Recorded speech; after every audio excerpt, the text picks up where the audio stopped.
Hi viewers, welcome to my YouTube channel. In today's video, we are going to discuss about DTA, that is differential thermal analysis. सबसे पहले देखिए differential thermal analysis होता क्या है, इसका full form क्या हो गया, डिफरेंशियल थर्मल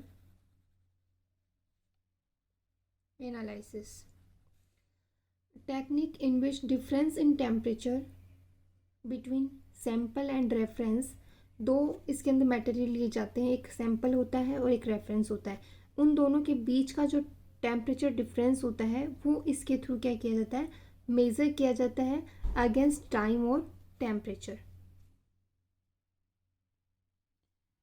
तो इसमें देखिए आगे, यदि सैम्पल होता है उसका टेम्परेचर ज़्यादा होगा किसकी तुलना में, रेफरेंस की तुलना में, यदि सैम्पल का टेम्परेचर ज़्यादा होगा तो उसकी जो कर्व आएगा वो कैसा आएगा, पॉजिटिव पीक आएगी उस कर्व की, और वो कैसा होगा, एक्सोथर्मिक।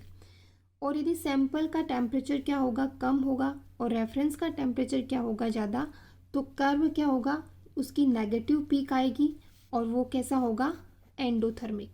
अब रेफरेंस के रूप में इनर्ट मटेरियल लिए जाते हैं, जैसे एल्यूमिना लिया जाता है, SiC कार्बोरंडम लिया जाता है, और मैग्नीशियम ऑक्साइड, ये सब रेफरेंस के रूप में लिए जाते हैं। नेक्स्ट देखिए, there is zero temperature difference between sample and reference और जो है ये सैंपल, उन दोनों के बीच में यदि जो टेम्परेचर डिफरेंस है वो कितना हो, ज़ीरो।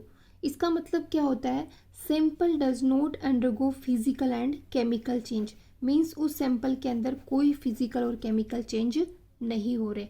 तो इससे में कैसा ग्राफ आता है, तो इसमें देखिए एक सीधी लाइन आती है, इस तरीके की सीधी लाइन आती है, इसमें कोई फ्लक्चुएशन आपको दिखाई नहीं देगा, ठीक है। और ये डेल्टा टी है, और किसके अगेंस्ट, टेम्परेचर के अगेंस्ट ये ग्राफ DTA के अंदर लिया जाता है। ऊपर की तरफ क्या है, एक्सोथर्मिक, यदि ऊपर की तरफ अपने कोई पीक दिखाई देगी तो वो क्या है, एक्सोथर्मिक, और नीचे की तरफ यदि दिखाई दे रही है तो वो क्या होगी, एंडोथर्मिक। ऐसा कब आएगा, जब रेफरेंस और सैंपल के बीच में जो डिफरेंस होता है टेम्परेचर का वो क्या हो, ज़ीरो। इसका मतलब क्या है कि उसमें कोई फिजिकल और केमिकल चेंजेस नहीं हो रहे हैं, ठीक है। और physical and chemical process are either exothermic और एंडोथर्मिक। मान लीजिए कोई ऐसा सैंपल लिया है अपन ने जिसके अंदर क्या हो रहा है, फिजिकल चेंजेस हो रहा है अगेंस्ट टेम्परेचर के, तो या केमिकल चेंजेस हो रहा है, तो देखिए इसमें फिजिकल चेंजेस कौन कौन से फिजिकल चेंजेस होंगे या केमिकल चेंज होंगे, तो वो कैसा होगा, एंडोथर्मिक होगी या एक्सोथर्मिक होगा। तो देखिए इसमें कुछ चेंजेस हैं, जैसे मेल्टिंग है, मेल्टिंग किसी भी कंपाउंड को मेल्ट करने के लिए क्या दी जाती है, उसको हीट की दी जाती है, उसको गर्म किया जाता है, इसका मतलब वो कैसा है, एंडोथर्मिक प्रोसेस है। वेपोराइजेशन भी एक एंडोथर्मिक प्रोसेस है। डिजॉर्प्शन, सब्लिमेशन, डिहाइड्रेशन कब होता है, जब उसको किसी भी कंपाउंड होता है उसका डिहाइड्रेशन करना है तो उसको हीट करना पड़ेगा। नेक्स्ट डिकम्पोजिशन और रिडक्शन, ये सारे के सारे कौन से प्रोसेस के अंदर आते हैं, एंडोथर्मिक प्रोसेस के अंदर आते हैं। नेक्स्ट देखिए एक्सोथर्मिक के अंदर एडजॉर्प्शन होता है, क्रिस्टलाइजेशन होता है, ऑक्सीडेशन होता है, और केमिजॉर्प्शन होता है, ठीक है। तो ये सारे के सारे क्या हैं, एक्सोथर्मिक। नेक्स्ट देखिए, DTA कर्व किसके लिए, कैल्शियम ऑक्सलेट मोनोहाइड्रेट के लिए, और कौन से एनवायरनमेंट के अंदर ले रहे हैं अपन, कार्बन डाइऑक्साइड उसके अंदर एनवायरनमेंट है, मीन्स कार्बन डाइऑक्साइड एनवायरनमेंट के अंदर ये ग्राफ अपन ले रहे हैं, किसके लिए, कैल्शियम ऑक्सलेट मोनोहाइड्रेट के लिए। तो सबसे पहले इसके अंदर कुछ रिएक्शंस देख लेते हैं। कैल्शियम ऑक्सलेट मोनोहाइड्रेट को जब हीट किया जाता है, मीन्स इसको क्या दिया जा रहा है, इसको एनर्जी दी जा रही है, हीट किया जा रहा है, ठीक है। इसका मतलब ये कैसी प्रोसेस हो जाएगी, एंडोथर्मिक प्रोसेस। तो इसमें क्या हो गया, डिहाइड्रेशन होगा और H2O बाहर निकल जाएगा, और क्या बनेगा, कैल्शियम ऑक्सलेट। और इस कैल्शियम ऑक्सलेट को वापस हीटिंग किया जाता है या हीट दी जाती है, तो क्या होगा, इसमें कैल्शियम कार्बोनेट बनेगा प्लस CO2। तो हीट दी जा रही है, इसका मतलब ये भी कैसा प्रोसेस है, एंडोथर्मिक। नेक्स्ट देखिए, कैल्शियम कार्बोनेट से क्या बन रहा है, कैल्शियम ऑक्साइड बन रहा है, और प्लस CO2 बन रही है। इसका मतलब इसको भी क्या दिया जा रहा है, एनर्जी दी जा रही है एज ए थर्मल एनर्जी के रूप में या हीट के रूप में इसको एनर्जी दी जा रही है। तो ये भी क्या है, एंडोथर्मिक प्रोसेस है। तो इस इन सब रिएक्शंस के थ्रू अपने को क्या बनाना होता है, डीटीए कर्व बनाना होता है। तो ये देखिए, ये ज़ीरो है, ऊपर की तरफ क्या है एक्सोथर्मिक और नीचे की तरफ कैसे होंगे एंडोथर्मिक। ठीक है, तो सारी की सारी रिएक्शंस अपन ने जो देखी है अभी, वो सारी की सारी कैसी है, एंडोथर्मिक है। इसका मतलब इसके अंदर जो पीक आएगी वो किस नीचे की तरफ आएगी इस तरीके से। ठीक है, जो भी पीक आएंगे इसके अंदर कैसे आएंगे, नीचे की तरफ, क्योंकि सारी की सारी क्या है, एंडोथर्मिक है। और क्वेश्चन क्या आता है डीटीए के अंदर कि डीटीए जो होता है उसके अंदर प्लॉट होता है वो किसके बीच में लिया जाता है, तो डेल्टा टी और टेम्परेचर। डेल्टा टी क्या है, अपना सैंपल और रेफरेंस के बीच का टेम्परेचर डिफरेंस है, और ये टेम्परेचर के अगेंस्ट क्या लिया जाता है, प्लॉट या कवर डीटीए के अंदर लिया जाता है। नेक्स्ट देखिए, इसके अंदर एक डिकम्पोजिशन प्रोसेस भी होता है जो कैसा होता है, एंडोथर्मिक होता है। तो सब थोड़ा सा इस डिकम्पोजिशन के बारे में पढ़ लेते हैं। The process in which chemical species break into similar parts, मतलब एक ऐसा प्रोसेस है जिसके अंदर कोई भी केमिकल स्पीसीज क्या होती है, वो अपने सिमिलर पार्ट्स के अंदर क्या हो जाती है, ब्रेक हो जाती है। मान लीजिए कैल्शियम कार्बोनेट है, तो ये किसके अंदर ब्रेक हो रहा है, वो सारे के सारे एलिमेंट्स क्या होने चाहिए, इसके अंदर होने चाहिए। तो इस टाइप की रिएक्शंस को क्या कहा जाता है, डिकम्पोजिशन हो रहा है। Most of decomposition reactions require energy in the form of heat, means इनको एनर्जी देने पर ही इनकी जो केमिकल स्पीसीज होती है वो ब्रेक होती है इनटू सिमिलर पार्ट्स के अंदर, और इसको एनर्जी किस फॉर्म में दी जाती है, हीट के फॉर्म में दी जाती है।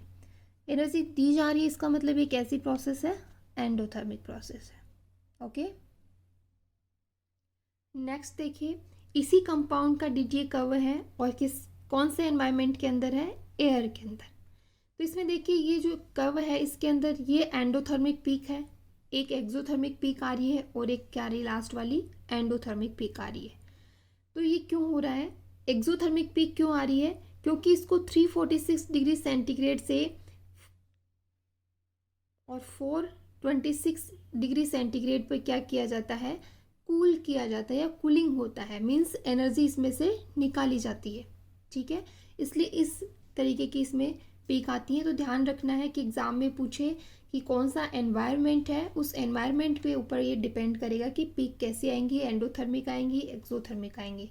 तो 2 टाइप के अपने एनवायरनमेंट पढ़े हैं और रिएक्शन सेम ही होंगी कि मोनोहाइड्रेट होगा, पहले कैल्शियम ऑक्जेलेट के अंदर चेंज हो जाएगा और फिर कैल्शियम ऑक्जेलेट होगा वो कैल्शियम कार्बोनेट के अंदर, और कैल्शियम कार्बोनेट वही calcium oxide plus carbon dioxide के अंदर। नेक्स्ट देखिए, एपरेटस डीटीए के अंदर क्या क्या कंसिस्ट रखता है DTA. DTA consist sample holder present होते हैं जिसके अंदर एक के अंदर सैंपल प्रेजेंट होता है, दूसरा रेफरेंस मटेरियल प्रेजेंट होता है। थर्मोकपल होते हैं and ceramic block. Ceramic block क्या होता है कि इस तरीके का एक ब्लॉक होता है जिसके अंदर एटमॉस्फेयर को अपन चेंज कर सकते हैं।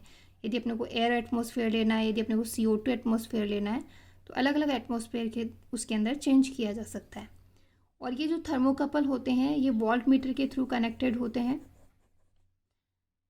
ठीक है, और एक थर्मोकपल होता है वो इनर्ट मटेरियल के अंदर प्लेस्ड होता है, और इनर्ट मटेरियल क्या कहलाता अपना किसके रूप में कब वर्क करता है, रेफरेंस के रूप में। और क्या लेते हैं, एलुमिना ले सकते हैं, SiC ले सकते हैं और MgO ले सकते हैं। और जो दूसरा थर्मोकपल होता है वो किसके अंदर प्लेस्ड होता है, सैंपल के अंदर प्लेस्ड होता है।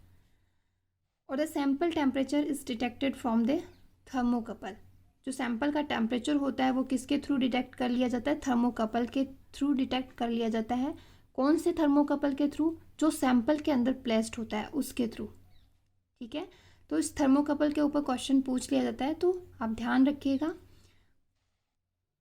नेक्स्ट देखिए, कुछ क्वेश्चन है जो डीटीए के ऊपर बेस्ड है।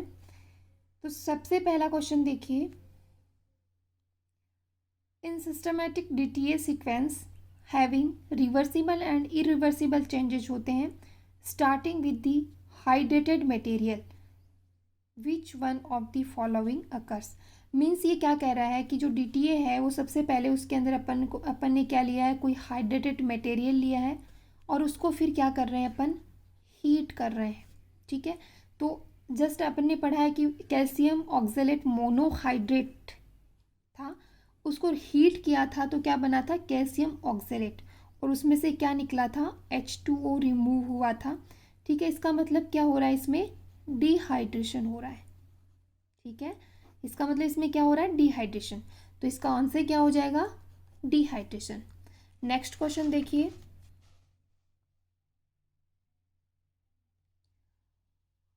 In the application of DTA and DSC which of the following parameter is measured for the glasses। ठीक है, कौन सा पैरामीटर होता है जो ग्लासेस के लिए इसके अंदर मेज़र किया जाता है। तो सबसे पहले अपने को ध्यान क्या रखना है कि टेम्परेचर डिफरेंस इसके अंदर मेज़र किया जाता है।